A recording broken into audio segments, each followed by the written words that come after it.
What's up, everybody? Welcome to another episode of Saturdays and Seltzers. My name is Kendra Middleton, and I am joined by my co-host, as always, Sarah Griffin, who really put effort in today to looking way better than me. And I am so impressed. She looks so good. Here I am in like a t-shirt, and we're on YouTube now, so you can see us. So we know, yeah. Oh, Sarah, yeah. Did you put in work for YouTube, or are you just looking extra sexy today? I was, well, I'm getting a haircut tomorrow, so I'm trying because I'm like, I need to look good because I can't shower before my haircut. So okay, all right. So what are you doing to your hair tomorrow? Well, I kind of want to like cut it not short because I don't look good with short hair, but like a decent-ish amount just because I kind of have the Hermione Granger hair going on now, and I want to get like layers just to make it more manageable because my hair is a lot. Are you keeping it blonde? Yeah. See, I am terrified of haircuts. I get my haircut maybe once a year and I cry every time. Well, that's the thing is I like my hair long, but like I just have so much, it's like unmanageable. And I've reached the point now, like I like start sweating when I like straighten or curl it. So yeah, I'm like, okay, it's time. Yeah, I feel like the winter is a good time to do that too, because in the summer you have to wear your hair up all the time because it's so hot. In the winter, you can just kind of like bool. Yeah, I'm like, I don't really give a fuck about my hair in the winter. Totally, I don't either. Especially because I'm wearing hats and shit all the time. Like I don't care. Not that I really care anyways, as most of you know, but what are you drinking tonight, dude? Tonight I have 2 mango White Claws as well as a tangerine White Claw. Wow, so a little White Claw girl. Yeah. Did you like that tweet that I posted of fucking Peyton Manning? I thought that was savage. I bet he has a little White Claw girl. He has to be, dude. So I am drinking my Fruit Smash from New Belgium. I am so obsessed with these cans. I think I'm going to drink these until the day I die. But we have our Seltzer Rankings this week because we forgot to do them at the end of the show last week. So yes, I have the Fruit Smash now in my top 3. So I posted a poll like a week ago asking if High Noons counted as seltzers, and the majority of you said yes. So my top 3 are the Hoot Strawberry Kiwi, and this is just solos, like not packs. Like this is my favorite pack of seltzers, I would say, but solo seltzers. Okay. Hoot Strawberry Kiwi, the New Belgium Tropical Punch that I'm drinking right now, even though this one is definitely my favorite just because of the can. But if it wasn't in this can, I'm being honest here. And then 3 are High Noons. I love the pineapple one. So those are my top 3. And then my bottom, showing love to Hoot Seltzers and Night Shift Brewing. But I have to be honest, my least favorite is the Hoot Pineapple Coconut. I think that is the worst seltzer I've ever tried. But yeah, my top 2 are, and they're really just tied because I love this can and I feel like that pushes it like tied for number 1 with the Hoot Strawberry Kiwi, but that shit just tastes so much like a fucking Capri Sun that I cannot. Well, I don't know if I would say any of the Hoot Tropical Seltzer, or what was it? Just the fruit. The Fruit Smash? Those ones. The Fruit Smash pack. I really like the tropical one. I think it's close to my top 3, but not quite there yet. Although I did drink them all now, so maybe it is. Okay, so what are your top 3 and your like last? Like so top 3 and your least favorite. Okay, top 3 is still the Loverboy Orange Chai, Watermelon White Claw, and then I do really like that blue raspberry Bud Light, like the summer pack.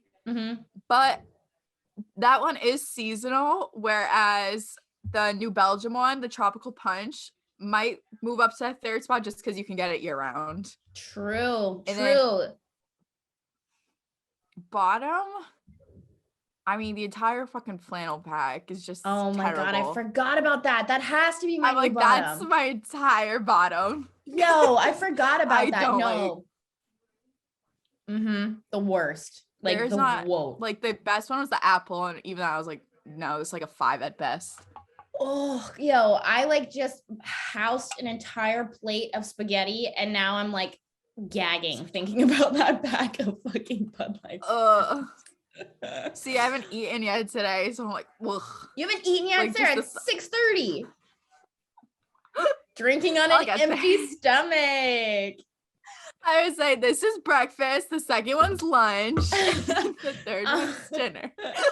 Speaking of drinking on an empty stomach, last week, Sarah and I went to the Friday night Red Sox Yankees game, and I did not eat, and there was an open bar, and I got absolutely fucking mangled. It was awesome, but hilarious. My roommate before we left was like, you should eat something. Can I make you anything? Please eat. And I was like, no, I'm just going to eat a couple chips and like, I'll get drunker quicker. It'll be fucking lit. And I died that night. I think Sarah and I were home like before midnight, like easily. I would say that open bar, the thing. Oh my God. But I had so much fucking fun. I had so much fun. I was like telling my mom about, I was like, that is the only time I'll ever in my life probably drink for free at Fenway. So. Yep. Well, we made it worth it. And Bill was the highlight of my life. Bill. I'm like, he must be a season ticket holder or something, because he was just way too comfortable there, which good for him. He should be. He was running that whole section. He has fucking iconic dance moves. Dance moves. The king of Fenway. There you have it. He really is. I'm sorry that I flamed you so hard with that Sweet Caroline tweet. I just genuinely had to. Okay. I was so okay with that because I feel like, you know how it is. Like when you're like live tweeting sports, you will tweet fucking anything in the moment. And I was just like, fuck the Red Sox, fuck Joe West, fuck the fans of the Red Sox, as if I'm not a Red Sox fan. I was like, fuck all you happy people on my TV. I was like, all of you are going to hell. You sing that wasn't Caroline. Me 2 nights ago.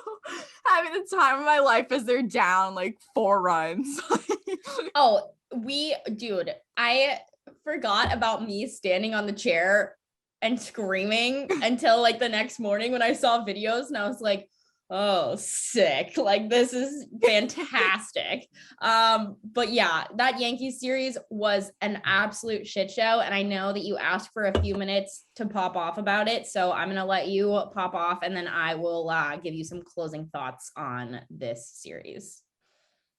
Okay. Yeah. You know, Friday night, I feel like I don't really have too strong feelings about Friday night, maybe just because we were there and I was having a good time. But I was like, they're not going to sweep the Yankees. Like, it's not the beginning of the season. That's not going to happen again. Like, as nice as it would be, I'm like, okay, this was our one loss. It did suck because it was with Eovaldi on the mound starting. He just had like a dud of a start, and usually he's so good against the Yankees. And he's like pretty much next to Sale, the only reliable starter we have left. But I was okay with that. I was like, whatever, tough loss, get over it. That fucking game Saturday, I think it was a Stanton grand slam. That was probably the most depressing moment so far. Well, I think it will be the most depressing moment this whole season for the Red Sox, whereas it was probably the most important moment for the Yankees this season.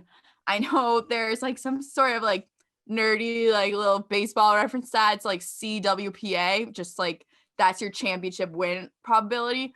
The Yankees went up after that grand slam 0.8, which is like the biggest increase there's ever been in that stat, to win the championship after that grand slam.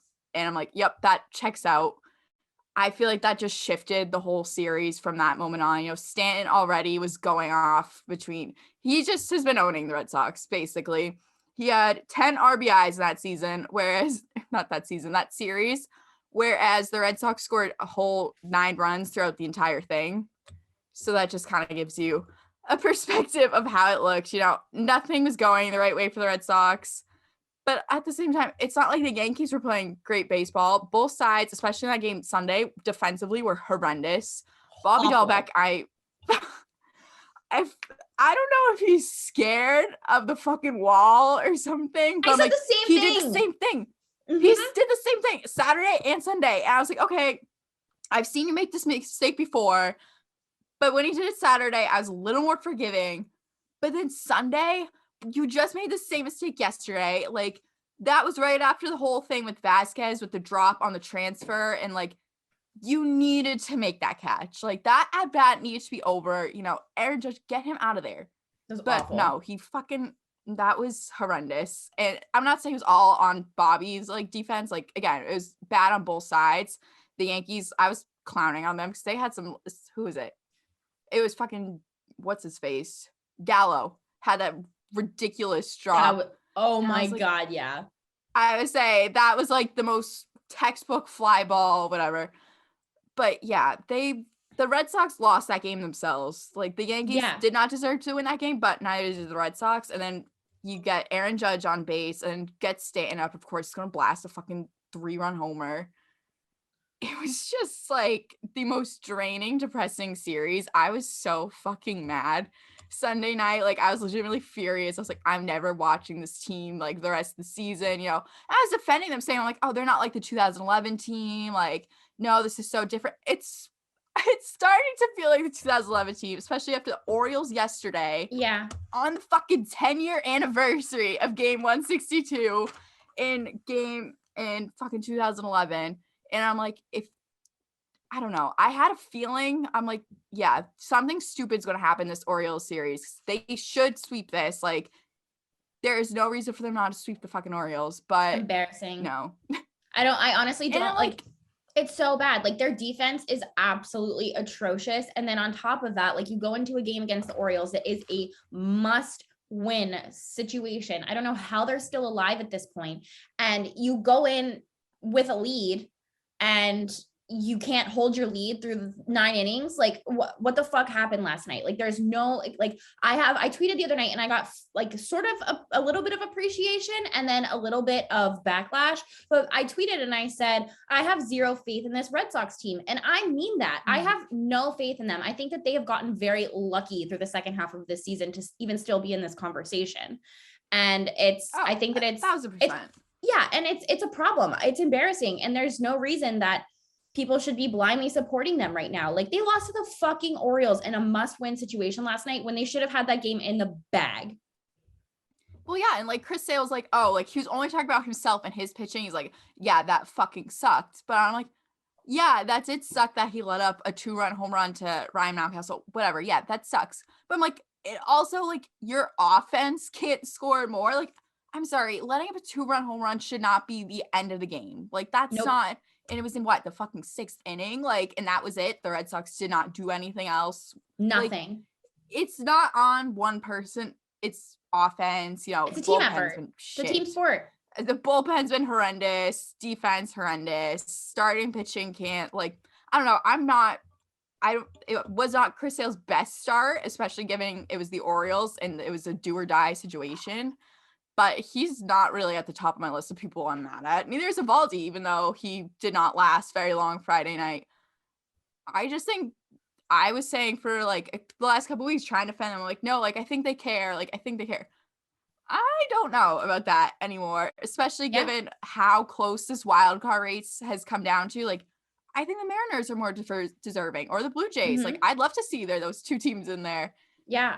I would love to see the Mariners. I think that they're a really exciting team right now, but we talked about the disappointment. We talked about the frustration and all of those sorts of things. And I don't know who is to blame here. I know that like the bullpen is obviously very depleted and exhausted, but it's just embarrassing. Like their lack of defense is insane. And it's like, we talked about this early in the season. It's like some nights they'll put up double digits and then other nights they can't get a single hit. And it's just embarrassing. Like I'm so frustrated living here and like covering this team because it's like, it should be fun. It should be exciting. They were the best team in baseball at one point and they got better. And it's just been so disappointing. And we talk about them caring. We've talked about this. We've addressed this a lot. And it's like, you were still sort of in the camp of, I do think they care. And I was like, I don't think they care at all. I think that they don't care about each other. They don't care about this team. They don't care about this season. And I'm starting to think that Cora is just absolutely checked out. Yeah, I don't know what the deal is with Cora. You know, I feel like there's only so much you can say to the media. I understand that. But I'm just tired of hearing like, oh yeah, that was the toughest loss of the season, like over and over again. Like there needs to be some sort of changes. I don't know at this point what those changes have to be, but you're down to the wire. Like, get fucking weird with it. Who cares? Like, it's do or die. And last night was so unacceptable. Like, I don't know how I'm going to watch tonight. I will watch tonight, but yeah. And at honestly, this point, it's really hard to cheer for any of those people. It is. And it's like, I think a lot of people see me sort of as a villain in this market covering this team because I'm so sort of negative at this point about it because I don't have faith in this team. And it's like by some miracle, even if they do make the postseason, they're not going to go anywhere. No. That's the thing. Like, we're all like, I'm like so like emotionally invested. I'm like, oh my God, the Red Sox can make the wild card. Even if they on some chance, I think their best chance to win the wild card is if they're up against the Yankees. I don't think they could beat the Blue Jays in a one game. And Mariners, to be honest, I'd rather just see the Mariners if it was Mariners, Red Sox. I think the Mariners deserve it more. But if it was Red Sox, Yankees, I think that's the Red Sox best chance at winning a wild card. They're going to get fucking swept as soon as they're in the ALDS. Like, yeah, I don't really care. Like, and I'll watch all those games. It'll be a waste of my time. I'll be frustrated. I'll be like, I just want the season to be over. So, I see that you have Devin Williams in our notes for today. So, what the fuck? Yeah, I'm like, because that was the other thing I was honestly going to say before I add that in. Like, at least I have the Brewers. Like, you know, they just clinched the division. Like, things are looking great. And then Devin Williams, who is one of, if not the most important part next to Josh Hader in their bullpen, just the most inexcusable injury. I'm sorry. You punched a wall while celebrating in the locker room. And now you need surgery. And I read that he's either out for the whole season, or if they make the World Series, he could possibly be back in time for that. Are you fucking kidding me? And someone tweeted at me. I'm not going to say that because I normally like really like what they have to say, but it was just the stupidest thing. Not stupidest. That's me to say. But so I said, like, he did it while drunk. Can men stop punching walls when they get drunk? What good has ever come of it? And he said, I'm not defending anybody's actions while drunk, but I will say that maybe we started normalizing men having emotions, and those emotions being valid. We would have less of them not knowing how to deal with it without using violence. He was an athlete celebrating a fucking win. There's nothing, like, if there's one thing that's normalized, it is male athletes binge drinking post-celebration. Like, female athletes get a ton of shit for that. Men do it all the fucking time. I'm like, that's like, I get what he's trying to say, and I agree that is a problem. That's not applicable here. No, that's it's not an inexcusable thing to me. Yeah, like, no, absolutely. That's not what this is. Yeah, I totally 1000% agree with you. Like, why does like a guy having emotions and it being violence have to be interchangeable? Like, it doesn't. You can be as emotional as you want and not be violent. It also like kind of reminds me, and it's not like Madison Bumgarner was violent, but he was stupid when he had that injury on that fucking four-wheeler. Like, it's just stupidity. Like, it's during the season. Don't do dumb shit and get injured. Don't do dumb shit and get injured in the postseason, but especially during the season. Like, this is a fucking team sport, and you have to care about your teammates and your team and their success and want to be successful as a team, and not like just straight up at the end of the day, not do dumb shit to jeopardize your season or your team's season. No, 1,000%. And like, I know you and me both are big proponents of like, yeah, men should be able to express their emotions. That's fucked up that there's such a stigma against it. That is such a different conversation than this guy being drunk in the locker room, celebrating with his buddies, all his teammates around him, and be like, oh, I'm pissed off. I'm going to punch the fucking wall. Like, that has nothing to do with, oh, you poor thing with your emotions. Like, and also, mind you, like, remember how badly the women's soccer team got ripped on for celebrating in the locker room? Yep. What was it? Last summer, the summer before, I don't know, but whatever it was, I'm like, God fucking forbid one of those girls went and like punched a wall and injured herself. It would have been the only storyline to come out of that whole thing, out of winning a championship. That would have been the only thing you hear about. Yep, you are so right about that. And like, people can disagree all they want, but we know. Like, it's like if we did something while we were hammered and people found out about it, or one of us embarrassed ourselves or whatever, like, you know what the narrative would be. It's just so different. Exactly. It's so different. How confident are you in the Brewers this postseason now that they do potentially have to deal with this? I'm still fairly confident, especially given like they have one of the best bullpens in Major League Baseball. You know, their offense is clicking. I love Christian Yelich to death. I need him to figure it the fuck out for the postseason. I'm hoping he'll have some sort of postseason magic there. But, you know, they have some of the best starting pitching. So I'm not too worried just because they do have such strong starting pitching that you never have to like completely rely on the bullpen. I will say I do not want to see the Cardinals and their devil magic, whatever is going on there, especially after what happened in 2011 with the Brewers and Cardinals. I want nothing to do with the Cardinals. I want them knocked down the wild card. I will say it would be funny if it is Dodgers Cardinals wild card and the Cardinals knock out this 100+ win team. Oh my God, I have chills. I would run naked down my street so much. I would literally take off my clothes. You hate the Dodgers. Do I fucking hate them? I literally you hate the Dodgers. I hate the Cardinals. So I'm like, oh, I would love to see like the Cardinals knock them out. But I'm like, I don't want to see the Cardinals go any further. So let's go streaking. Yeah. So I mean, the Giants, I'm still, like Brandon Belt got hurt. He's probably gonna miss the postseason, I'm assuming, unless they like juice him up. I don't know. That hurts. That hurts us a lot. That's a tough blow. Yeah, I was trying to figure out what was going on earlier with it, and I just don't understand medical terminology. So I said, fuck it. Whenever someone lets me know something for real, I will take it seriously. But I'm going to move into a very quick football recap because I feel like we have a lot to like talk about today, and we've had such long episodes the last few weeks. So my recap here is going to be short, sweet, and to the point. Ravens at Lions. The Ravens, that was the craziest ending to a game. Ravens won 19-17, a record-breaking game-winning field goal for Justin Tucker, a 66-yarder over the crossbar to help the Ravens escape 19-17 victory.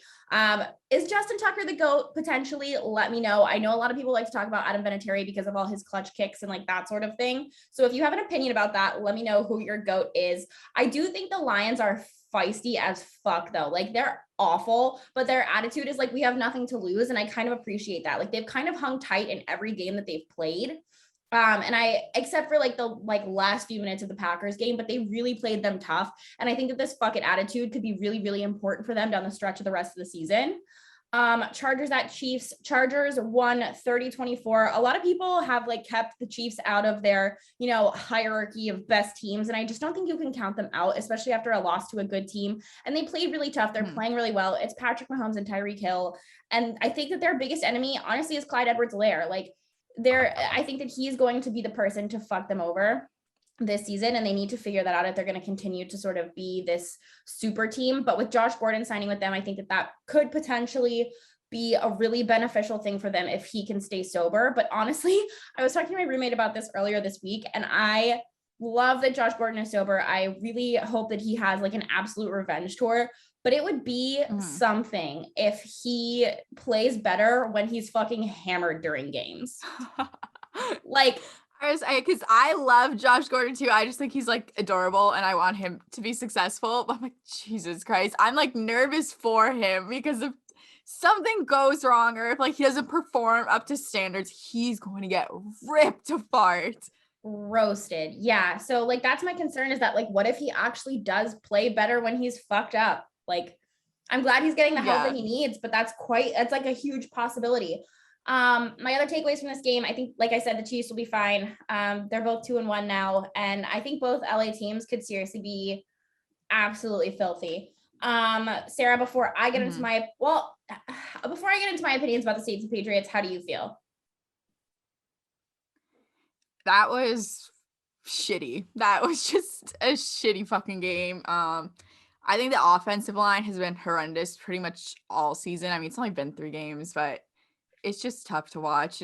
Damian Harris kind of felt invisible out there. I think he had 6 carries for 14 yards. Yeah, my fantasy team was hurt. James White. Yeah, I would say James White's injury does not bode well for the future. I know you said, what'd you put in the notes? Yeah, that you fear this team really isn't that great. Yeah, I would have to agree. I don't know if you saw, I don't know if it was part of my take or Big Cat himself, like tweet something like, here's my rankings of all the teams that are 1 and 2 this season. And the Patriots were definitely in the bottom half of that list. I was like, yeah. Yeah. And especially given their division, like I think the division's the Bills to lose. So I don't know. I think it's kind of just, I think we've said that a few times now. It's kind of just a rebuilding year. Let Mac Jones figure it out, do his thing. I don't have high expectations. Yeah. I know with Boston media, there always is high expectations, and people are like, oh, we're going to the Super Bowl with this rookie quarterback. No, we're not. Yeah. And the schedule does not look very exciting for that to happen. So yeah, I was gonna say, I don't really know if it's a rebuilding year because they didn't have a lot of their defensive players last season and they still were pretty decent and they had all of them back this year. I kind of expected that defense to keep them in games, especially because, like you said, a rookie quarterback, but you also have the 2 best tight ends in the league. Your wide receivers are pretty garbage, but when you have tight ends like that and you re-sign a vet running core, like I think that that's something to be like spoken about, just because Bill's doing the same thing with Mac Jones that he did with Tom Brady. I've been saying this all year. It's game distribution or ball distribution and game management. That's all that he needs to be good for. But I think that this team has been wearing a mask throughout this entire season and being fake good with the record that they have. And they honestly haven't really been that impressive. And the fact that Boston media is still riding this team so hard, I'm like, for what? They're fake good. They're a fake good team. Like you said, I had in our notes that I fear that this team is just going to fall. James White is out for the rest of the season with a hip injury. I just feel so badly for him with everything that he's been through in the last few years. And he is the nicest guy in the whole world. I mean, maybe he'll get to spend some more time with his daughter now, or I think he had a daughter recently. I think it's a daughter. Yeah. Spend some more time with his kids or something like that. You know, sometimes the universe works in weird ways. But I'm really praying for him and his family. I'm not religious, but like my heart is with you guys. That sucks. Damian Harris like has looked promising up until like the last few games, and I drafted him pretty early. So I'm like, what the hell is going on? Please don't disappoint me. But yeah, that was just like a frustrating game for Patriots fans, especially because like who wants to get ripped apart by fucking Jameis Winston, you know? Yeah, no, that was actually, so my little cousin's a really big Patriots fan. He goes to one game every year. That was unfortunately the game that he went to. I feel so bad. I'm like, God, that was by far, I mean, there's only been 3 games. I was like, that was easily the worst game for the Patriots so far this season. And I don't know, I feel like if I was looking at the schedule trying to pick it, like, oh yeah, like Saints Patriots could be a pretty good game. Why not? Yeah. That was tough. It was tough. Yeah, another tough thing, Cardinals at Jags. We have lost 18 games in a row. And I was telling my roommate this today. I was like, you know what, at this point, the most games ever consecutively lost in the NFL is 29, I believe. So at this point, I'm honestly rooting for us to get to 30 and then win. Let's lose 12 straight, get to 30, win our last 5 and fuck up some people's seasons and then still get a good draft pick just so we don't continue that losing culture. We break a record and we still get a decent draft pick. I'm just like, okay, like I could deal with that. Like, that's like my fuck it attitude. I don't know. This game was so frustrating. Like we were leading like a significant portion of the game. Josh Lambo is absolutely fucking garbage. He never should have cheated on his wife. He has not been the same since. So PSA, don't cheat on your wife or you will be you'll be a less than adequate kicker, especially because he was the most accurate kicker in the NFL last year. I think he's like kicking 50% on like extra points and has missed every single field goal he's attempted through this week. So I'm like, what the fuck? And are we working anyone else out? Like during Urban Meyer's press conference this week, I was so frustrated because there were very few serious questions. And one person asked about the kicking situation and he just goes, oh, we're working people out. I'm like, okay, why does he still have a job? Could you imagine if we like completed not even half of what our tasks were? Neither of us would have a job. And it's just so frustrating because we could have been tied heading into like our last few drives or down a field goal. And it's the first interception. Yeah, I know. I have like a whole fucking like page of notes here. But it's like that first interception that Trevor Lawrence threw, I understand wasn't his fault. And it was Jacob Hollister who like it hit him. He should have caught it. Like he absolutely just fumbled the bag on that one. And then the second interception was probably the worst interception I've ever seen. And a lot of people, so we traded CJ Henderson earlier this week for a 3rd round pick and a tight end from Carolina. And I understand that the 3rd round pick was what was really important here because he's played 10 games for us. He's a 1st round draft pick. I think we have in the last like 7 or so drafts, it might be 6 or 7 or 7 or 8, but in that amount of drafts, we have 3 1st round talents left on this team. One is Taven Bryan, who should have been cut last year. And the other ones we took in this previous draft, it's fucking Trevor Lawrence and Travis Etienne, and Travis Etienne isn't playing. So a lot of people are really frustrated about our drafting, which, yeah, me too. the fact that we had all this talent too on that defense from 2018 that we just let go because of our culture problems or it not working or whatever. And that seems to be the same situation here. But my biggest frustration with this is the fucking play calling. That play from Trevor was honestly absolute garbage, but why are we playing a flea flicker in that situation? Like why are we running trick plays? Obvious, like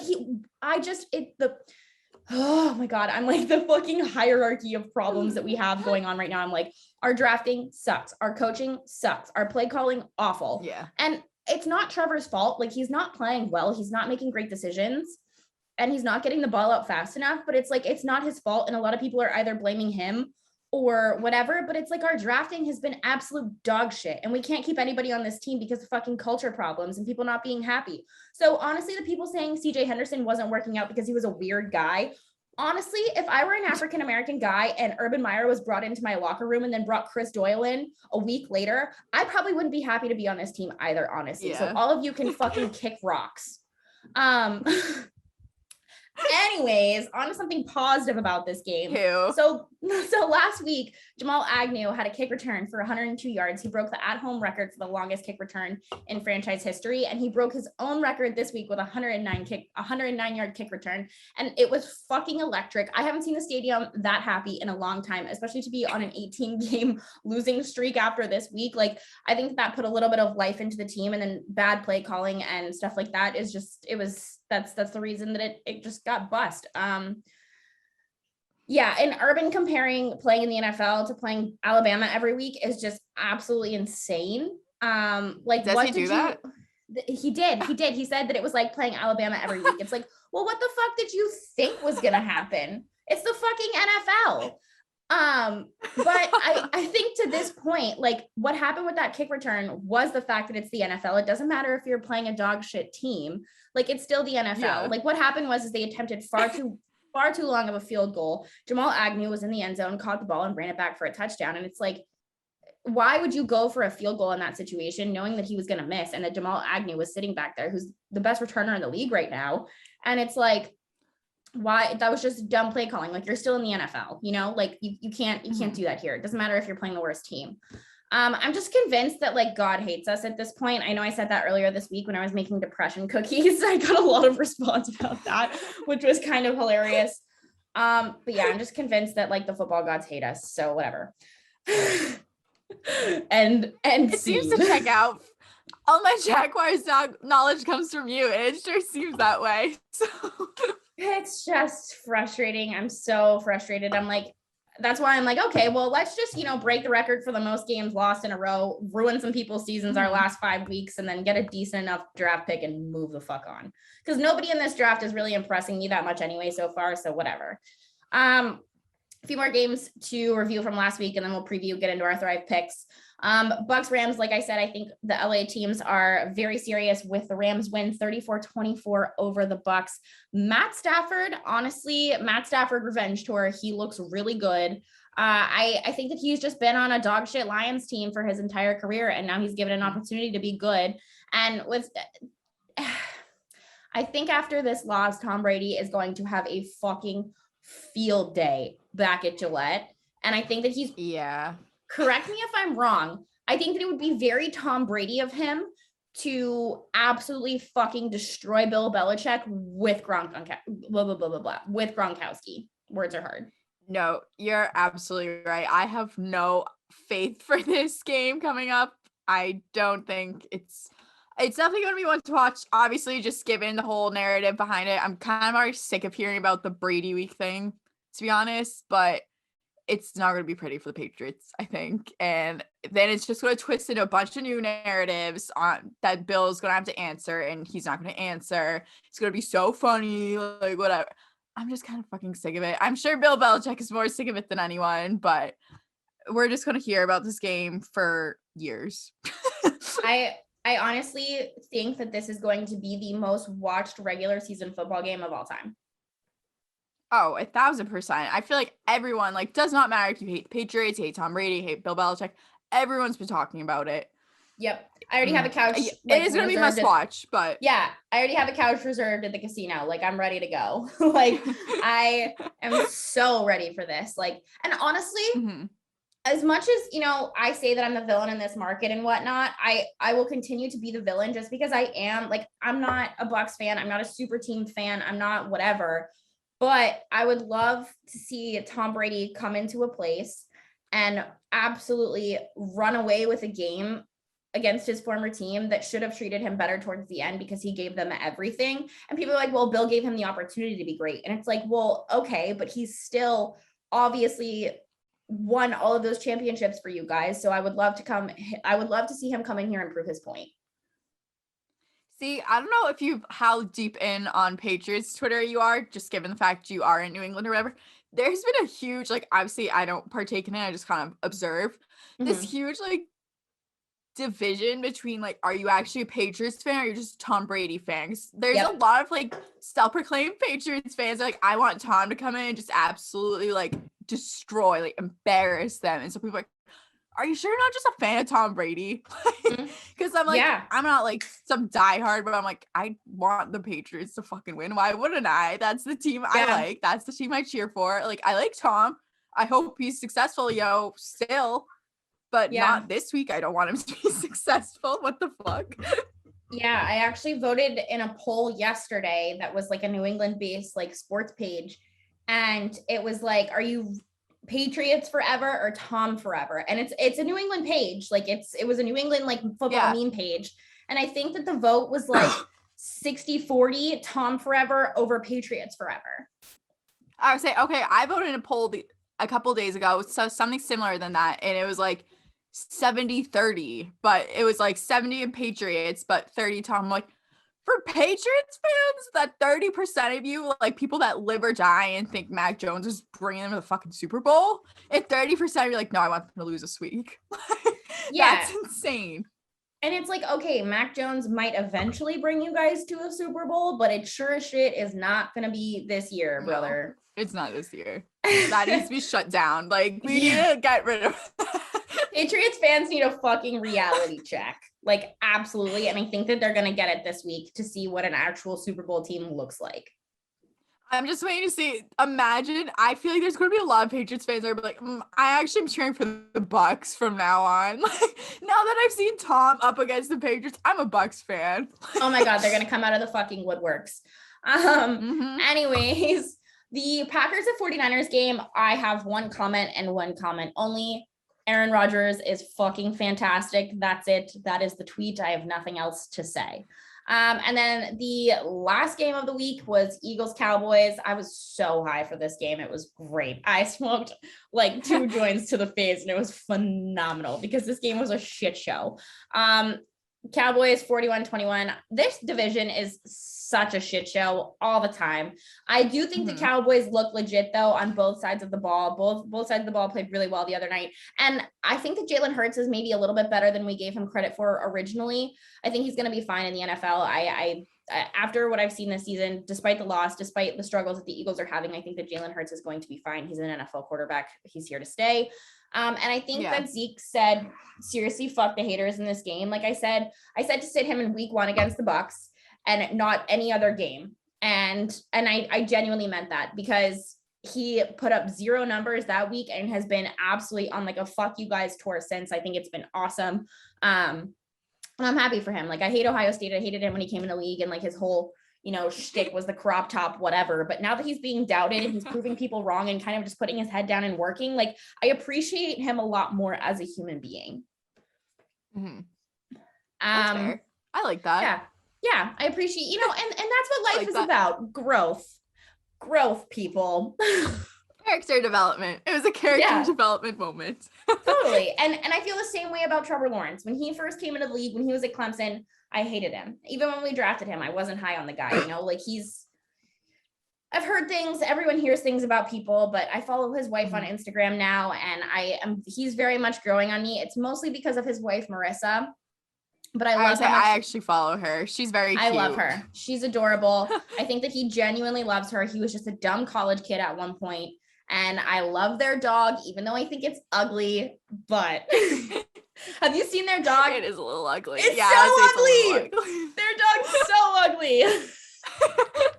I don't want to be mean to their dog, but it's a little ugly. Can we talk about that TikTok I made of Freddie the other day?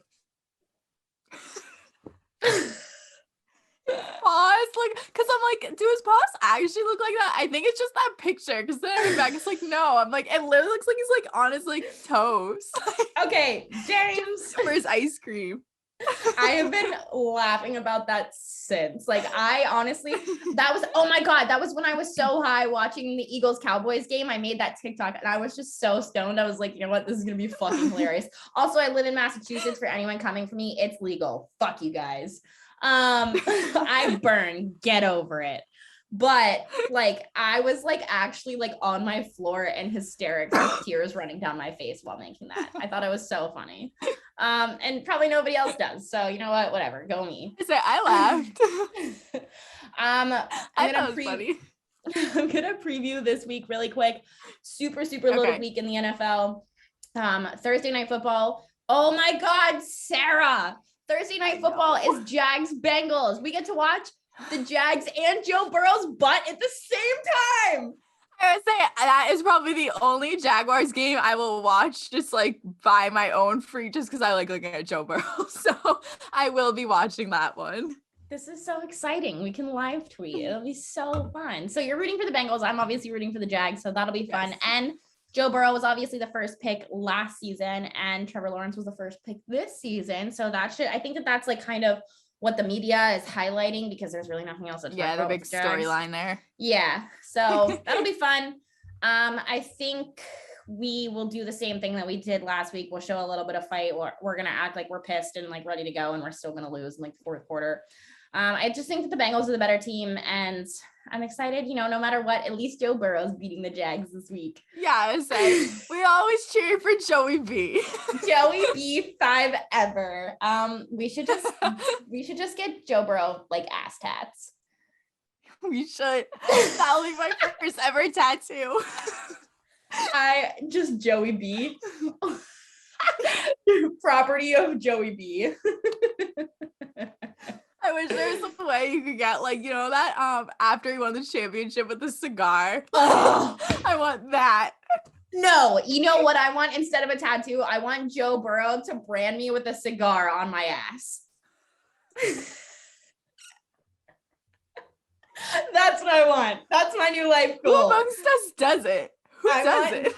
I literally want Joe Burrow to brand my ass with a nice ass cigar. Anyways, bonk. Horny Jalen's bussin'. Bussin'. The other games I'll be watching this week, I'm going to do this so quick. I'm going to be watching Panthers at Cowboys. I think that this is going to be an absolute exposure game for potentially the Panthers. I think the Cowboys are serious. Like I said, I think that the Panthers schedule is easy enough for them to be fake good and go 6-2. Cardinals at Rams. Both teams are actually good. This will be a actually competitive game of football and I'm excited for that. I will definitely be watching Seahawks at 49ers divisional matchup. I think it's the best division in football right now.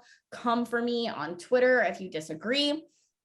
Ravens at Broncos. Broncos have had 0 tests so far this season. They played like the 3 worst teams in football. So I'm excited to see Lamar Jackson maybe ball out in that game. We already kind of previewed Bucks at Pats. I think the Pats are in for it. They're going to have a new asshole by Monday morning. Yikes. That's all I'm saying. Yikes. Raiders at Chargers on Monday Night Football. Both teams seem pretty good. And obviously I think this is another good Monday Night Football matchup. So that is what I will be watching this Sunday/Monday nights.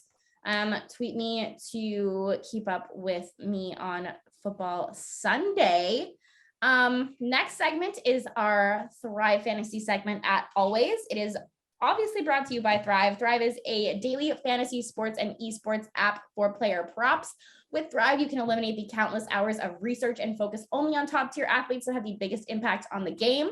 Choose 10 out of 20 available player props to build your lineup.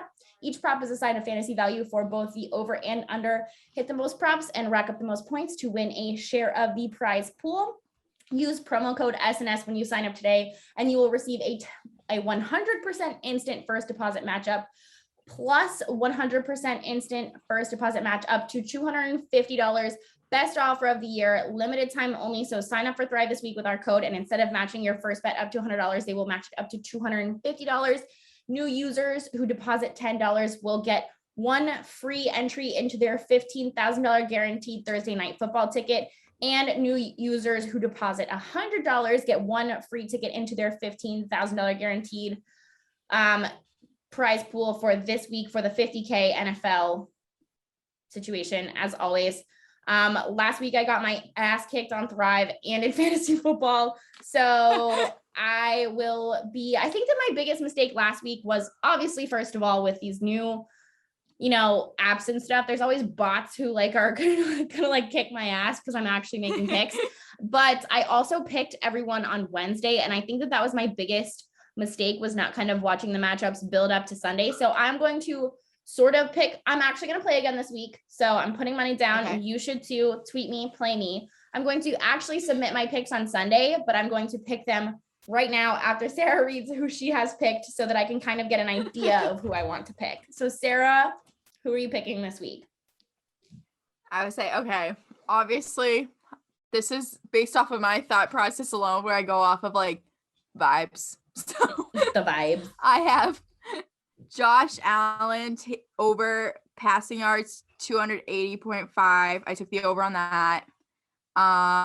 Dak Prescott. I just like Dak Prescott, so I took the over. Tyreek Hill, I don't like. Okay. So I took the under on him. Kirk Cousins, it's Cleveland at Minnesota. I took the over. I think I just like their jerseys. I'm trying to remember why I took the over there. I like that they were purple. Okay. OBJ, I have over for touchdowns. Daniel Jones, under. Kyler Murray, I took over because he's cute. Which I think you actually had that in the notes as well, that he's adorable. I was like, I agree. That he's is so one of my big football takes. He's so cute. Ben Roethlisberger, under, because I hate him. Okay. Tom Brady, over. Damian Harris, I took over just to kind of manifest, speak into existence. We'll see. And then in case of emergencies, I have Derrick Henry over, and then Jalen Hurts, under. Okay. Jalen Hurts, under. All right, that's bold. I am going to take, I'm looking at these right now. These are tough for me. This is a tough week. I'm scrolling through. I think I'm ready. Okay, let's hear it. Okay, so I am taking the over on Josh Allen's 280.5 total passing yards, the under on Derrick Henry 110.5 total yards, just because they are playing the Jets, and I feel like they're going to get a decent enough lead early that they're going to pull Derrick Henry and just be able to play the rest of the game. So I'm definitely going to take the under there. Taking the over on CeeDee Lamb, 75.5 total yards. They are playing Carolina, so I feel like last week CeeDee Lamb in the first drive of the game had a huge catch that was down at the half yard line, and I feel like he kind of is going to want a revenge after that because he knows he should have scored. I know that that's flawed logic, but whatever. Taking the under on Dak's 22.5 total completions. I think that Zeke's playing really well, so they might run the ball a bit, especially against I don't know. I think that CeeDee Lamb and Zeke are going to have a huge game this week. Taking the over on Tyreek Hill's 7.5 receptions against Philly. Taking the over on Jalen Hurts, 1.5 pass touchdowns.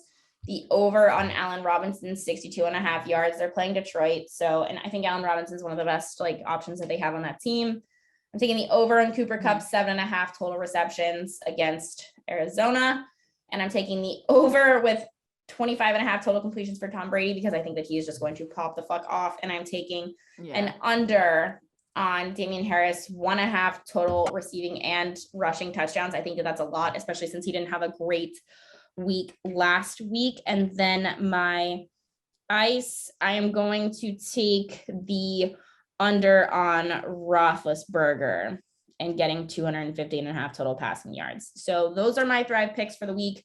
Like I said, this is a little bit premature. I will solidify those and post them before Sunday for you guys. So Enter promo code SNS to receive 100 instant deposit matchup up to $250 for a limited time only. Tweet us to play along with us and let us know how you do. Really gonna do like a super quick college football recap. The Clemson upset was fucking sweet. I hope NC State popped the fuck off that night. So they had a field goal miss at the end of regulation to win the game and then came back in overtime with a hit field goal for the win. And that was fucking nuts. The students stormed the field. It was sweet. And a lot of people were so pissed that I tweeted that I wanted Clemson to lose when they were like about to. And I was like, fuck you guys. I love a good upset. Get off of me. Trevor Lawrence isn't Jesus. Notre Dame beat Wisconsin. We both hate to see that. It was pretty nasty too towards the end. Baylor upset. I actually watched the fourth quarter. Ooh, go off, Sarah, watching college football. I love to see it. Baylor upset 14 Iowa State. I said I thought this team was overrated, and I meant it, and I was right. Georgia Tech upset UNC. Not very impressive to me. They're now 2-2. Goodbye, UNC. Auburn gave me a fucking heart attack. I was out watching the game in Auburn gear and we almost lost to fucking Georgia State. I'm sorry. Like who? I just have no words. This team, we're playing LSU this week. I honestly think that we are going to lose yet again to LSU at night in Death Valley. Shout out Dilly shout out of the week. Find our hidden Dilly shout out for Twitter points. Sarah, BC is on fucking fire. They play Clemson this week. I really want to go to a BC game. Okay. I meant to text you Saturday, but I saw this DM I got on Instagram too late. Some guy Instagram messaged me. He's like, hey, this is super weird, but I can't make it to the BC. He messaged me Friday night and I don't really check my Instagram DM requests. And so I didn't see it till like Saturday night. And he was like, hey, like super weird. I cannot go to the BC games tomorrow. Like, do you want my tickets? And I didn't see it till the game was over. I was like, fuck. I mean, I'm no interest in BC football, but maybe I need to start checking my DM requests more. You should, but also I think BC would be electric to go to right now. And we could film a vlog and make some content. It would be so fun. So if you go to BC, you have tailgates, whatever, let us know because I genuinely want to go to their next home game. I think that would be so fun, especially if they beat Clemson this week. I think that they will deservingly be ranked. Current AP poll notes, OU falls out of the top floor. Too many close games against non-impressive opponents. Totally understand that. I still don't trust Arkansas or Ole Miss. And so I think that those rankings are kind of whack. Somehow we almost lost to Georgia State and Auburn moved up a spot in the AP poll. I'm not complaining. I'm just very confused. Clemson fell from 9 to 25 and I just have LMFAO in our notes because that's all I have to say about that. I think that that's so funny. And I think that there are lots of new faces scattered across the AP poll. And I think that that's really cool. There's a lot of new teams and a lot of new blood. I think that that's awesome. I love when that happens because I hate super teams. And then the games I will be watching this week, I will be watching BC at Clemson, obviously a huge conference game, really going to show who's good and who isn't. Like I said, I do think that if BC wins this game, they will be ranked. I'm not sure where Clemson will move around just because it is BC, but if BC beats Clemson, I think that's a huge statement for them. Number 8, Arkansas at number 2, Georgia, another conference game. Really going to see if Arkansas is as good as they seem. I think not. 7, Cincy at 9, Notre Dame, another potential. Jackson is scratching at my door. Go away. Wait, that's Mildred. We have a dog appearance. Hello, Mildred. Come on in. Anyways, 7, Cincinnati at 9, Notre Dame. I think it's another potential, like sort of what are you made of matchup. Hello, she is on my arm. Ow, why are you biting me? What the fuck? Hold on, I have to show her to you guys because we're now on YouTube. All right, just show her. Aw, look at her. Anyways, look at that girly. Miss Girl. I think that this is Miss a must. Girl. They're gonna fight under my feet now. Get out. Whores out. Anyways, they broke into they're literally like children. They break in here and make noise and start fucking fighting. And as I'm not like, I'm working to put you through college. Fuck off. Anyways, must win for Cincy to stay in the AP poll conversation because I think Notre Dame is going to be here no matter what. 12, Ole Miss at 1, Alabama, SEC West matchup.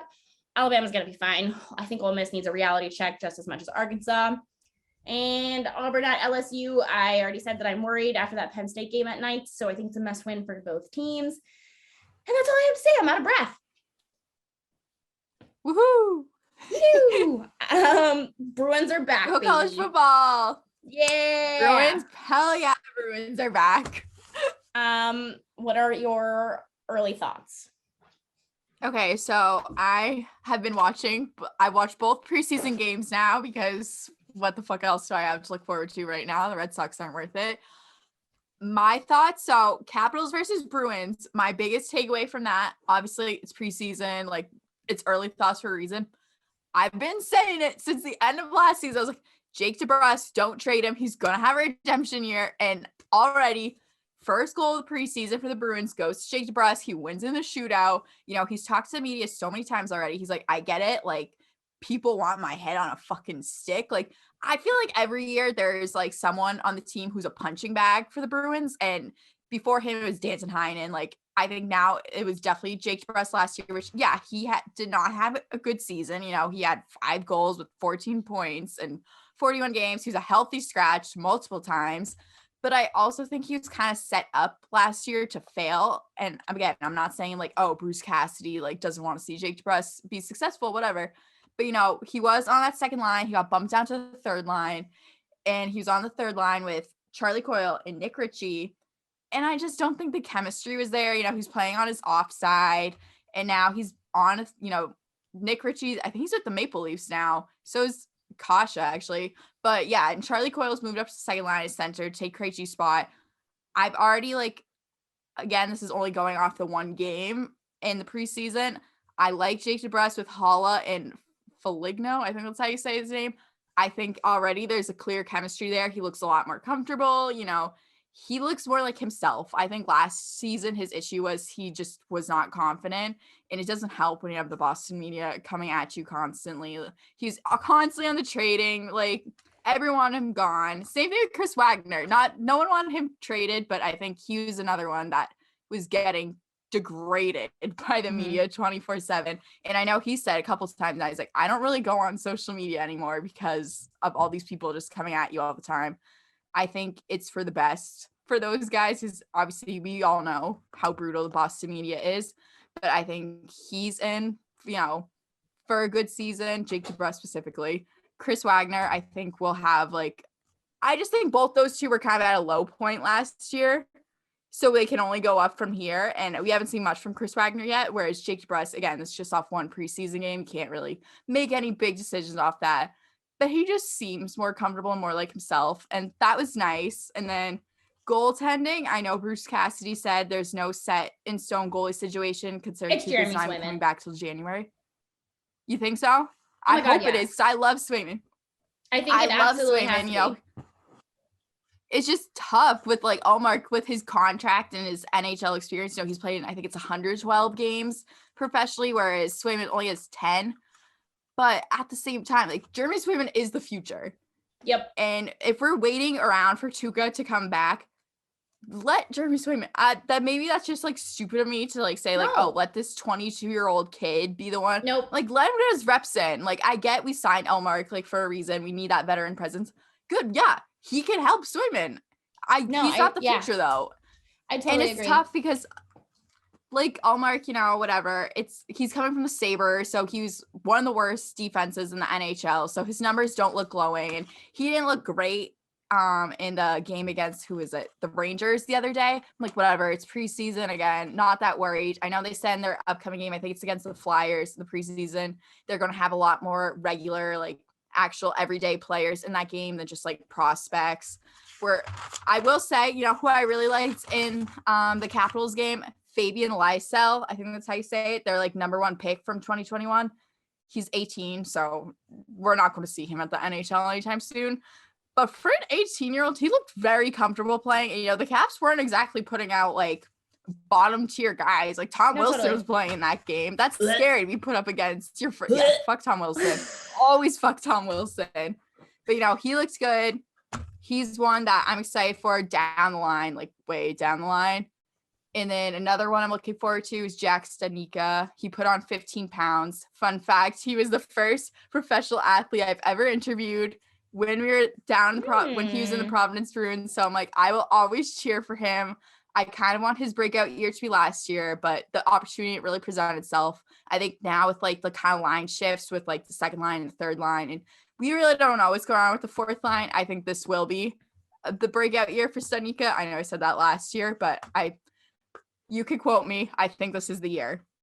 I don't know. I'm excited for the Bruins. I am. Yeah, I think you should be. I think that they have a legitimate shot this year. My concern is the goaltending, but my one point for Swayman is that last year was his first year in the NHL, and they threw the kid into absolute a fucking shit show right before the playoffs. Like, they had to play well. Yeah. And I think that he absolutely held his own in the NHL as a rookie. And that's my 1 point for him. Like you said, he's the future. He absolutely is. And I think he held his fucking own in crunch time last year. And like you said, he needs the reps. That's my one argument for Jeremy Swayman here. I think that you should play the kid, because you can always go back. Like, unlike the NFL, I think that this is something you can do in the NHL. You can start the kid, and if the kid doesn't play well, you're not going to hinder anybody else's opportunity or confidence or whatever. I think you can throw the kid into the fire and see how he does. And if he doesn't, you pull him. Because a vet knows, you know what I mean? And so that's my 1 point for him there, but I think you absolutely should be confident. I had in my notes that the Caps and the Flyers are my only concern to maybe, hinder the Bruins season a little bit, but I think you should absolutely be confident. I think because my biggest concern right now is, we're going to have to figure out the goaltending. I know that's going to probably take a few months before we have a clear picture. Again, especially given Tuukka's not coming back till January, which people love to hate on Tuukka. He said he's coming back. He wants to be here. I will never understand the narrative of hating Tuukka, but that's a whole other thing I could go off about for hours. So we won't get into that. But yeah, that, and then also the Bruins defense. I think a lot of people have question marks there just because it was not the best it could have been last year. But I do think once they figure out, again, that's the same as the goaltending. I think it's going to take a couple months to figure out what the pairing should be. You're definitely going to have to try out some different people. There's some like younger guys that were playing with Providence that I think probably should be ready by now, but maybe aren't. So you might have to test some stuff out. But I think when you have Charlie McAvoy, who I'm biasly obsessed with Charlie McAvoy, I think he is another person who obviously is the future of the Bruins. I would not be shocked if he gets the A this year now with Krejci gone. But him, Brandon Carlos, fantastic. I think Matt Grzelcyk, people are very on and off Matt Grzelcyk. I think Matt Grzelcyk is a very good person to have on there. Connor Clifton has shown good signs. Like, he improved a lot, I think, last year, especially in playoffs. He looked a lot better than he has because he is very aggressive and sporadic, but a lot of times it was like, what are you doing? He looked like Quinnipiac Connor Clifton. Yeah. I do feel a little better with Connor Clifton this year. I don't have much of an opinion on John Moore being back. I honestly didn't realize he was going to be back till I saw him playing the other day. We'll see. But yeah, I think he's another one that's going to be moved around a lot, and we'll see how it ends up. But I think when you have guys like Charlie McAvoy, Brandon Carlo, I'm not too worried about how it all is going to play out. I think that's good leadership on their end too. Totally. So I heard from a little birdie last night that the Bruins were out playing pool in Seaport, the Bruins that were off, while the rest of the team was playing on the road. And I think that is fucking hilarious. I feel like if there's one group of athletes at Boston that have no shame about going out, it's the Bruins. And I love that because, like, what more like hockey guy move than like, who the fuck are we? Yeah, we're going to go out. Like, I've seen them in Southie. I've seen them in Seaport. Like, they're like 24. Like, who fucking cares? Yeah. They party. So I appreciate that about them. But I think it's hilarious that it was during a preseason game. I also have in our show notes that I want to make too soon Stanley Cup predictions. So my too soon Stanley Cup champion prediction, I am taking Nathan MacKinnon and the Avs. See, I saw that. I have taken the fucking abs the last like 3 years now. I'm like, I'm sick of taking these. I'm like, you guys always end up blowing it somehow. But at the same time, I'm like, who the fuck else do it? Because I hate the Lightning, so I don't want to pick the Lightning for that reason. And I They were don't my want to number see a 2. three-peat. Yeah, I'm like, I just want to see them gone. I don't think they're going anywhere anytime soon, obviously. Yeah. Maybe the Golden Knights, I guess. Yeah. I don't know. I'll be a homer. I'll say the Bruins just because that's what I want. I'm like, there's no other team. I've been saying the Avs for the last 3 years. I'm like, fuck you guys. I was riding by them last postseason after the Bruins got eliminated. And I was like, that was kind of a pathetic way to go out considering your roster. Yeah. I have a couple comments about the Sharks before we close out the NHL and move into college hockey. I saw that Evander Kane is not skating in the preseason, which okay, fine. I don't really care. I guess he's also being investigated for like a COVID violation. I like originally when he first was like, yeah. So like when he first came here, I knew that there were like rumors of him like being a piece of shit and like everything that happened. It's not my place to speak on like what happened with him and his wife and like those sorts of things like before their divorce, because I think that's really personal and very private, even though he was sort of open about, the miscarriage and whatnot. I'm not going to comment on that. I was a little skeptical about him as a person, but I like the edge that he brought to the locker room. But now I just know that he's an absolute D-bag after all of this. And I hate him, especially after being investigated for like blowing games or whichever, which we talked about this.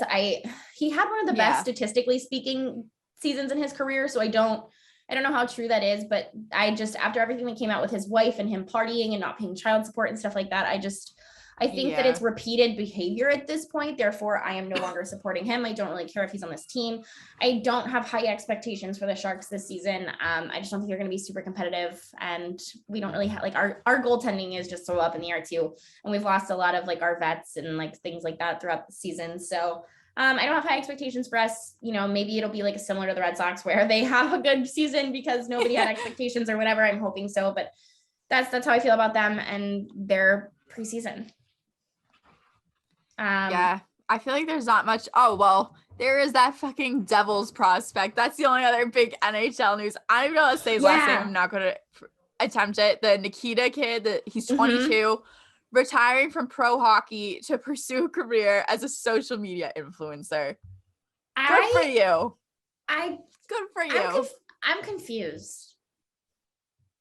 I'm so confused. I was like, because obviously I knew nothing about the kid. I don't keep up with the Devils fucking prospects, but I did some research and I guess he was kind of like, because I was like, oh, well, 22 is young, but you know how it is in hockey. Like those kids start when they're like 15, like NHL teams are looking at them. Playing juniors and shit, yeah. Yeah. He's been very underwhelming where he's supposed to be performing up here, where the performance has been down there. And I guess he's been getting a lot of flack for it. I don't know if that's what drove him to, or he just does not have the interest in hockey. Clearly, if you're giving up pro hockey to pursue a career in social media, then you probably weren't all the way in it anyway. So it probably is for the best for both sides. It was just so random. And I tweeted about it and some guy was like, I was like, that's like a very Devils thing to happen. Not like as a dig to the organization. I just feel like sometimes funny things happen with that organization for some reason. Nothing to do with them. And so guys like, don't bring the organization into them. They didn't do anything. Like, well, I'm like, dude, it's just funny. Like, you don't think that's funny? Like, that's so weird. And it's someone compared to, I don't know, have you watched Ted Lasso at all? No. You keep telling me that I should, and I haven't. You should watch it. There's a character in it. His name's Jamie, and he does like the same thing, like leave soccer to go pursue a career as an influencer. He does come back to soccer eventually, but I'm like, this kid, we all know how the NHL is. Once you leave, I don't think you're coming back after that's your reason to leave. Yep. So weird. Yeah, I mean, maybe we'll see, time will tell. I think that I think you can do both though. Like, and I think honestly being like an NHL player, even if you're a shitty NHL player, helps you become an influencer because you're getting exposure and stuff. So I'm just like, was this the best career move? I don't know. No, because that's the other thing. I feel like of all like the 4 major sports, NHL needs the most marketing help. Yep.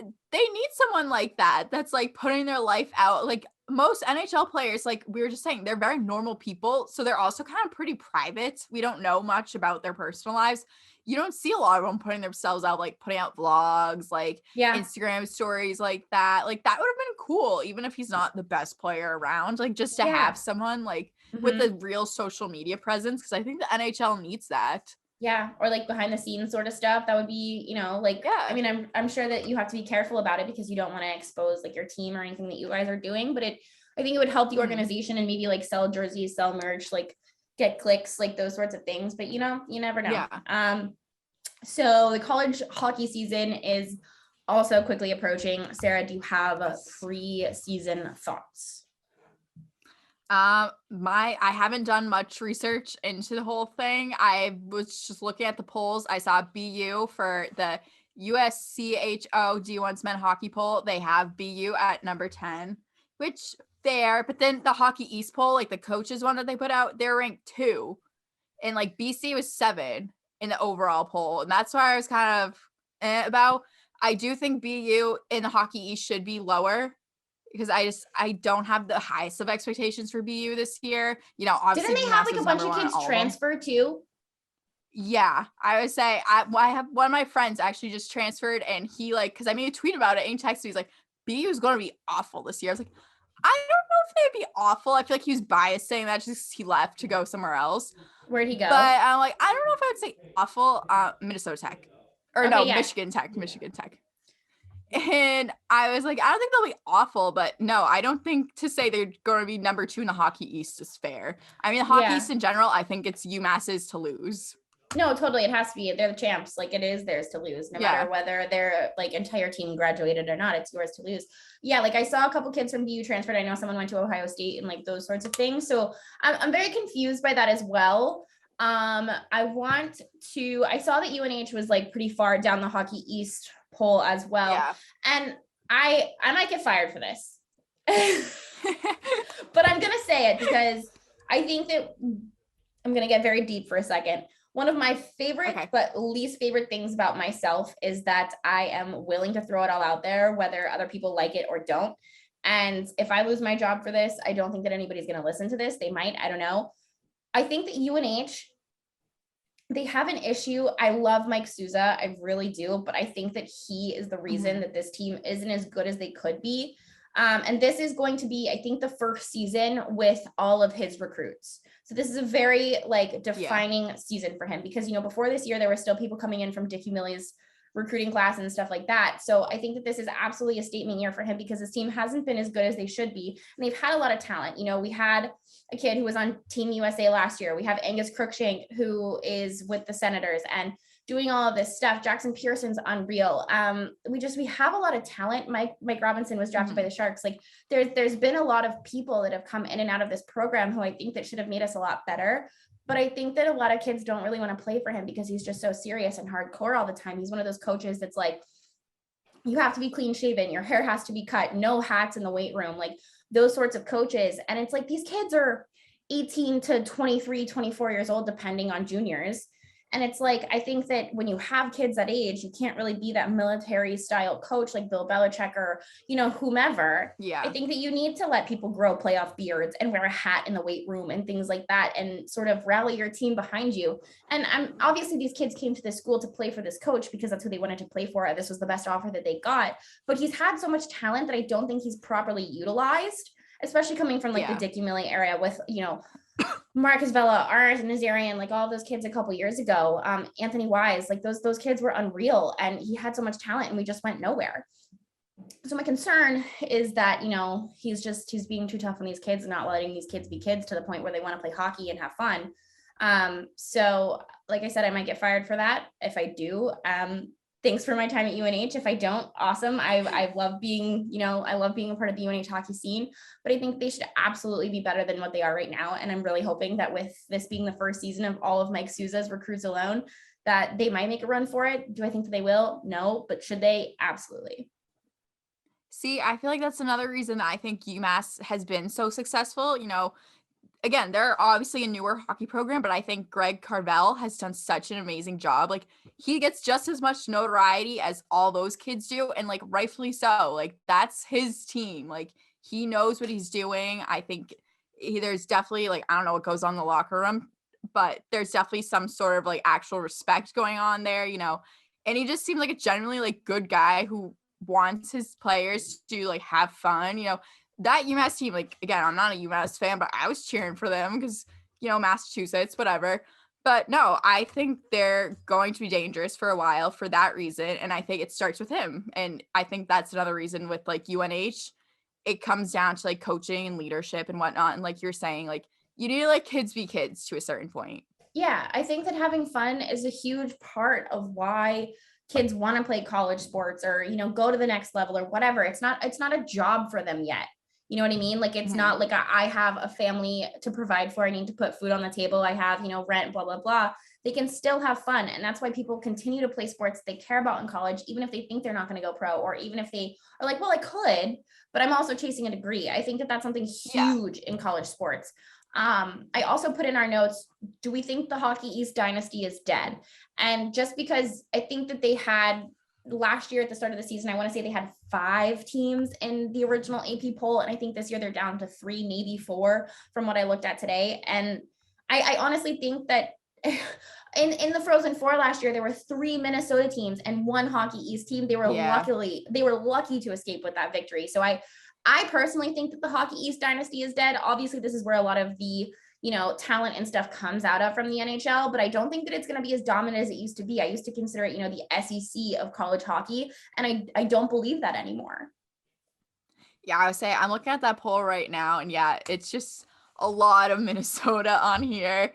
Again, like obviously UMass at the top, but then you have like St. Cloud, Michigan, a bunch of Minnesota, North Dakota, Wisconsin. I think Wisconsin is too high on this poll. They have it at 11. I don't think. No, Wisconsin is not 11. But yeah, same with Providence. Providence is 12. I don't know if I'd say Providence is 12, but I agree with you. I think the Hockey East is definitely starting to die down in terms of like completely dominating the whole league. So yeah, it will be fun to watch. I think this will be a good season just because you do have a lot of new faces in.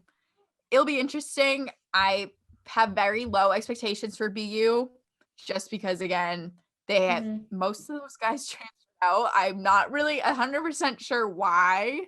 Yeah. So that should be interesting to see how that plays out. But yeah, I don't have the highest of expectations for BU. Yep. I agree with you. Starting to wrap up our show, we are going to move to our Boston Tea Party segment. So if you obviously follow me on Twitter, we talked about Jack Rowlett last week, and I know that people are going to send him this, and hello, Jack, if you are listening.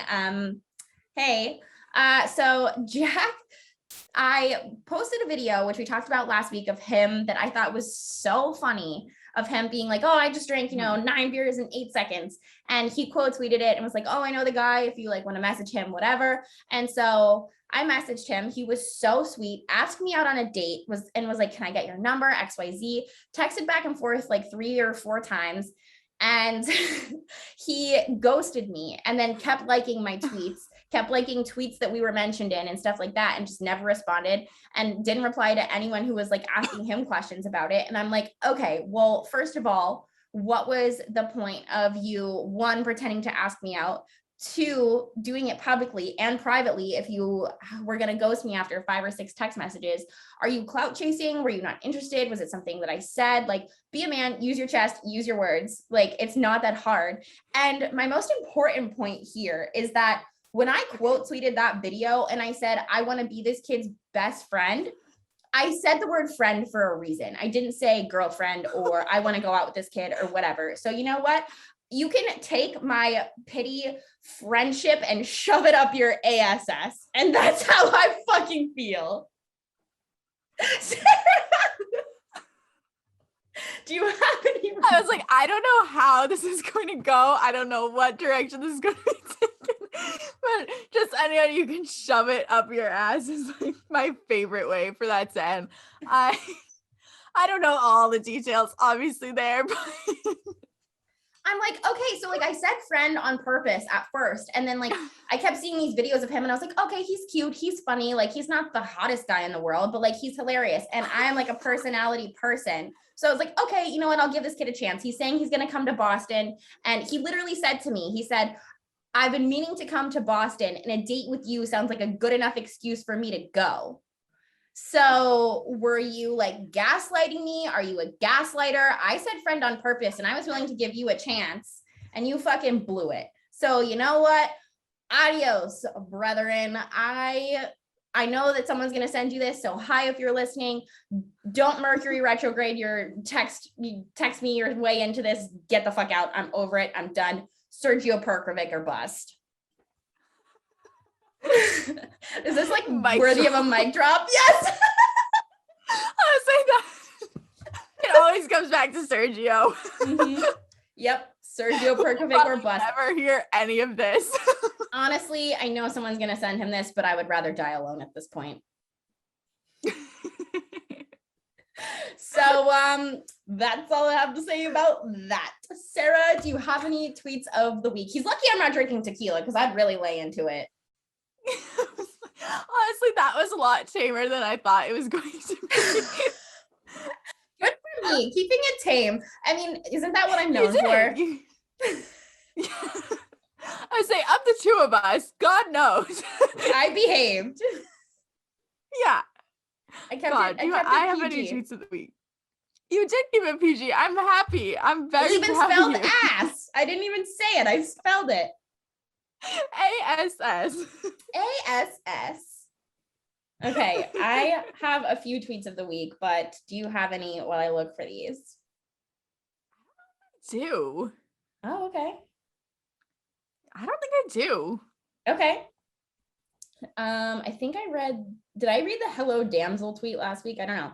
Okay, so my first thing this week is I have two Hinge things to start off.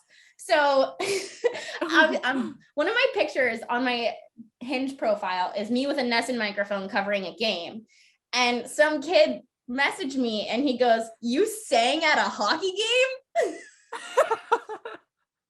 And I was like, first of all, if I was singing, it wouldn't be with a Nesson microphone. Second of all, you can clearly see the player's jersey next to me in this picture. And I'm just so confused. Also, I can't sing for shit. So what? And then my next DM of the week, this kid, same picture on Hinge. This picture, I don't know what it is this week. Apparently it's getting like a lot of recognition. And he just goes, it's the Nesson microphone with me at a game, whatever. And he just goes, photoshopped, sad face. And I decided to waste the right swipe on him because his profile said 5'4". So I responded to the Photoshop thing. He's 5'4", and I said, "I'm sorry, I can't hear your chirps from down there." Did he respond? Why did he even say that? He unmatched me. I mean, to be fair, I probably would too. Sorry, I can't hear you. So that was that. That was my favorite thing I did this week. Next, someone in my DM request, his first message to me said, "Live fast, eat ass." And then his next message says, "Will you narrate my advertisements for me?" What? His first message says, "Live fast, eat ass." And then like a couple hours later, he like messages me again and he goes, "Will you narrate my advertisements for me?" What is he selling? I don't know. I have no idea. So that was that. My next favorite tweet of the week, someone today says, "Your failed Hinge dates provide too much entertainment value." Oh my God, I saw that. That was so great. So great. Someone else messaged me this week and said, "Considering you're literally a hick disguised as a woman." Fantastic. And then my last but not least favorite tweet of the week, someone tweeted me today, well, like fucking the middle of the night last night, and said, "Can I tell you something? I'm going to anyway. Not sure why I asked. You're beautiful, and I hope you don't take this the wrong way, but you have crazy girl eyes, at least in your PFP. It's cool, no disrespect." What? Do I have crazy girl eyes? I'm going to tell you anyways. And he hosts a hockey podcast. He hosts a hockey podcast. Saw that tweet. And then I looked because I was like, is this a random person? It's literally another podcast. I know. Like what? So like, is it like you, and making that tweet from the hockey, like from the podcast account's what kills you. Like you couldn't even do that from your personal. Like that reflects on all of you. we've said this before and we'll say this again. Use your fucking burner. Use a burner. Just use a burner. That's it. Like imagine tweeting someone like that from our podcast account and be like, oh, by the way. Oh my God, can I copy? Such a weird look. Sarah, as soon as we get off of this call, I'm going to copy and paste his tweet from our account to their account. Do it. Please I'm do it. literally going to. Our first podcast beef. Podcast on podcast war. War crimes will be commit. This is war. Do you have any closing remarks? Nope, I think we covered them all. My closing remarks are Jack Rowlett, you're not even cute, and I'm going to go live tweet Survivor. So come nerd out with me. Woo-hoo. I have my Jeff Probst prayer candle trained to go. That's all I have to say. So Sarah, if you have nothing else to say, or is this the episode? I think that's the episode. All right. Well, we love you guys. Have a good weekend. Happy Saturday and keep on sipping, y'all. We'll see you next week. Woo-hoo.